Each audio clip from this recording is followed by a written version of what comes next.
Hello friends, welcome to JE Sahab. स्वागत है आप सभी का बिल्डिंग मटेरियल के इंपॉर्टेंट क्वेश्चंस में। तो आइए आप सभी मिलकर मेरे साथ अपने जेई लेवल के सिविल ब्रांच की तैयारी मेरे साथ कर सकते हैं। तो आइए देखते हैं क्वेश्चंस किस तरह के हैं। पहला क्वेश्चन है, why gypsum is added to cement. देखने में क्वेश्चन देख के हंसी आई होगी, थोड़ा आसान लगा होगा, लेकिन यकीन मानिए क्वेश्चन कभी कभी बड़े बड़े महारथियों का गलत हो जाता है। इसको सही करने के लिए सबसे पहले हमें ये पता होना चाहिए कि जिप्सम एक एक्सीलेटर है या रिटार्डर है। यानी कि जिप्सम सीमेंट की जमने की क्रिया को तेज करता है या मंदा करता है। जिप्सम एक ऐसा पदार्थ है, जिप्सम को हम कैल्शियम सल्फेट भी कहते हैं, CaSO4, हम इसे को कैल्शियम सल्फेट भी बोलते हैं। जिप्सम एक ऐसा पदार्थ है जो सीमेंट के जमने की क्रिया को धीमा करता है, मंदा करता है। यानी कि सीमेंट में यदि जिप्सम मिला दिया तो सीमेंट देर में जमेगा, यानी कि सीमेंट को जमने में समय लगेगा। यानी कि जिप्सम एक रिटार्डर है। कई इससे आपका एक ऑब्जेक्टिव क्वेश्चन ये भी क्लियर हो जाता है कि सीमेंट एक क्या है, एक्सीलेटर है या रिटार्डर है। तो जिप्सम एक रिटार्डर है, रिटार्डर।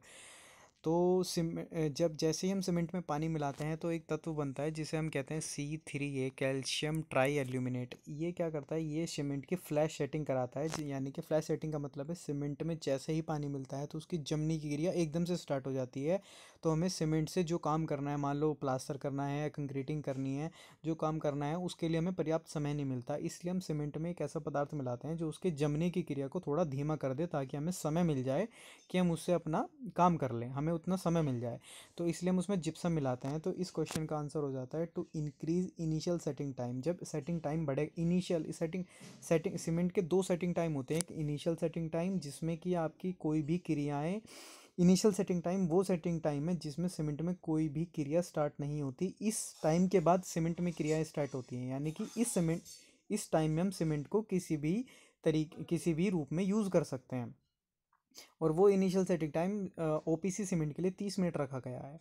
तो इस क्वेश्चन का आंसर है to increase initial setting time. Setting time में भी इनिशियल सेटिंग टाइम, तो हम इनिशियल सेटिंग टाइम को जिप्सम के यूज़ से बढ़ा सकते हैं। यानी कि सेटिंग टाइम तो बढ़ जाएगा लेकिन सीमेंट के जमने की क्रिया धीमी हो जाएगी। ये दो क्वेश्चन कन्फ्यूजिंग आ जाते हैं, कभी कभी मिक्सअप भी हो जाता है। तो सीमेंट के जमने की क्रिया तो धीमी हो जाएगी लेकिन सीमेंट का इनिशियल सेटिंग टाइम बढ़ जाएगा। देखते हैं नेक्स्ट क्वेश्चन कौन सा है। In which of state maximum production of cement of India is done. यानी भारत के किस प्रदेश में सीमेंट का मैक्सिमम प्रोडक्शन होता है। तो इसका आंसर मैं आपको बता देता हूँ। इसका आंसर आपका हो जाएगा,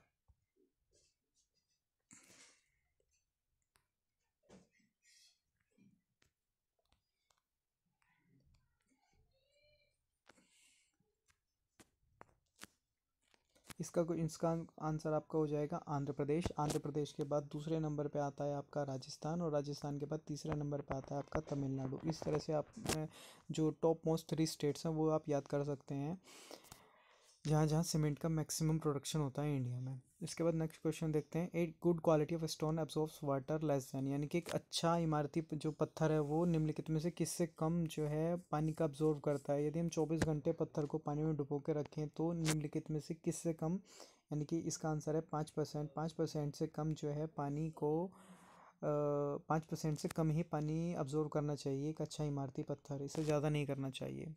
अगला क्वेश्चन है, the Vicat apparatus is used for. Vicat apparatus होता है एक तरह का, जब मैं सब्जेक्टिव पढ़ाऊंगा तो मैं उसमें आपको फिगर वगैरह का सब करके दिखाऊंगा। तो विकार्ट apparatus का यूज़ होता है। तो विकार्ट apparatus का यूज़ अभी मैंने बता ही दिया आपको, सीमेंट के दो सेटिंग टाइम होते हैं, एक इनिशियल सेटिंग टाइम होता है, एक फाइनल सेटिंग टाइम होता है। तो विकार्ट apparatus दोनों में ही यूज़ करा जाता है, इनिशियल में भी और फाइनल में भी। यानी कि इसका आंसर हो जाएगा बोथ A एंड B। और जो ये अलग है साउंडनेस ऑफ सीमेंट, इसके लिए हम यूज़ करते हैं ली चैटलियर एपरेटस। ली चैटलियर एपरेटस हम यूज़ करते हैं। अगला क्वेश्चन देखते हैं। ए 50 kg bag of cement contains. यानी कि यहाँ पे 50 किलो का जो सीमेंट का कट्टा आता है हमारा, उसका वॉल्यूम पूछा गया है।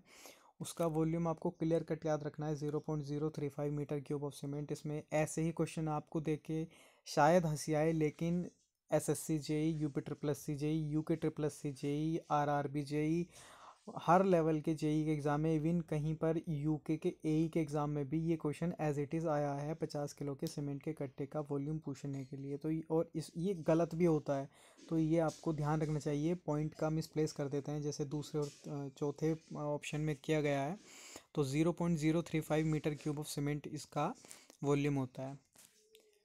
अगला क्वेश्चन देखते हैं, which of the following has more fire resisting characteristics, इसमें से किसकी जो है अग्नि प्रतिरोधक क्षमता अच्छी है। तो इसका आंसर है कॉम्पैक्टेड सैंडस्टोन। ये चारों एक पत्थर के प्रकार हैं, marble stone, compacted sandstone and limestone. तो इसमें से कॉम्पैक्टेड सैंडस्टोन जो है, बलुआ पत्थर जिसे कहते हैं, उसकी फायर रेजिस्टेंस सबसे अच्छी होती है। अगला क्वेश्चन देखते हैं, the minimum compressive strength of first class brick should be in kilogram per centimetre square. तो किलोग्राम पर सेंटीमीटर स्क्वायर में इसमें ऑप्शन दिए गए हैं 75, 100, 125, 105। इसमें क्लियर कट यदि मैं आपको बिल्कुल अप्रोप्रिएट आंसर बताऊं तो आंसर है 105 किलोग्राम पर सेंटीमीटर स्क्वायर। अच्छा, इसमें एक बहुत कन्फ्यूजिंग ये भी है कि यदि आपको यूनिट न्यूटन में दी है या किलोग्राम पर सेंटीमीटर स्क्वायर में दी गई है, दोनों में आंसर थोड़ा बदल जाता है। यदि यही आपको न्यूटन में पूछा होता ये तो ये हो जाता 10.5 न्यूटन, और न्यूटन पर मीटर स्क्वायर, यदि ये न्यूटन पर एमएम स्क्वायर में पूछा होता, और ये किलोग्राम पर सेंटीमीटर स्क्वायर में पूछा है, तो ये 105 हो गया है। कहीं कहीं पे यदि आपको ऑप्शन में 105 ना दे के 100 दिया है तो वहाँ पे आप 100 भी लगा सकते हैं, यदि 105 नहीं दिया हुआ है तब। लेकिन बिल्कुल अप्रोप्रिएट आंसर है 105 किलोग्राम पर सेंटीमीटर स्क्वायर। अगला क्वेश्चन है, early attainment of strength in rapid hardening cement is mainly due to. अब इसमें क्योंकि वैसे तो जो रैपिड हार्डनिंग सीमेंट है उसमें रैपिड हार्डनिंग जो होती है वो सीमेंट को हम बारीक पीसते हैं, उसकी फाइनली ग्राइंडिंग करते हैं, इसलिए उसमें रैपिड हार्डनिंग आती है। लेकिन इसमें जो है ये इसके इंग्रेडिएंट्स पूछे गए हैं, तो इसमें आंसर हो जाएगा C3A। C3A के कारण उसमें जो है रैपिड हार्डनिंग आती है, वो जल्दी स्ट्रेंथ गेन कर लेता है, जल्दी उसमें ताकत आ जाती है। अगला क्वेश्चन है, which of the following cement contains maximum percentage of die calcium silicate. Die calcium silicate होता है C2S। सीमेंट में 4 इंग्रेडिएंट्स होते हैं, C3S, C2S, C3A और C4AF। इसमें C2S है, इसमें पूछा गया है निम्नलिखित में से किस में C2S ज़्यादा होगा, मैक्सिमम होगा। तो मैक्सिमम इसका आंसर हो जाएगा आपका low heat cement. Low heat cement में इसलिए हो जाएगा क्योंकि C2S जो है वो पानी के साथ, जब सीमेंट पानी के साथ क्रिया करता है तो C2 एक ऐसा तत्व है जो कम ऊष्मा निकालता है और लंबे समय तक सीमेंट को सामर्थ्य देता है, लगभग 28 दिन तक ये अपनी सामर्थ्य देता है सीमेंट को। अगला क्वेश्चन है, for testing compressive strength of cement the size of cube used in MM में जब हम सीमेंट का टेस्ट करते हैं, यानी कि सीमेंट की कंप्रेसिव टेस्ट स्ट्रेंथ जो हम निकालते हैं, जैसे सीमेंट के 3 ग्रेड, हम ओपीसी के 3 ग्रेड यूज़ करते हैं, 33, ओपीसी 43, ओपीसी 53। हम 3 ग्रेड यूज़ करते हैं, यानी कि 33, 43, 53। ये इतना न्यूटन पर एम एम स्क्वायर, इतना न्यूटन पर एम एम स्क्वायर और इतना न्यूटन पर एम एम स्क्वायर। ये हम कैसे निकालते हैं, ये हम निकालते हैं 70.6 mm के क्यूब से। 70.6 mm into 70.6 mm into 70.6 mm। हाँ, कई बार 50 mm के क्यूब का भी यूज़ किया जाता है, लेकिन बिल्कुल अप्रोप्रिएट आंसर 70.6 mm है। यदि आपके पास 70.6 mm क्वेश्चन में नहीं है और 50 mm है तो आप 50 mm भी लगा सकते हैं, लेकिन 70.6 mm और 50 mm दोनों है, तो इसलिए मैंने इन दोनों ऑप्शंस को रखा है। 70.6 mm is best and appropriate answer. तो ये कुछ क्वेश्चंस थे और इन क्वेश्चंस के साथ कुछ एक्स्ट्रा नॉलेज थी। ऐसे ही वीडियोस मैं आपके लिए लेकर आता रहूँगा। यदि आपको वीडियोस अच्छी लगी हैं तो प्लीज़ वीडियो को लाइक कीजिए, and thank you so much.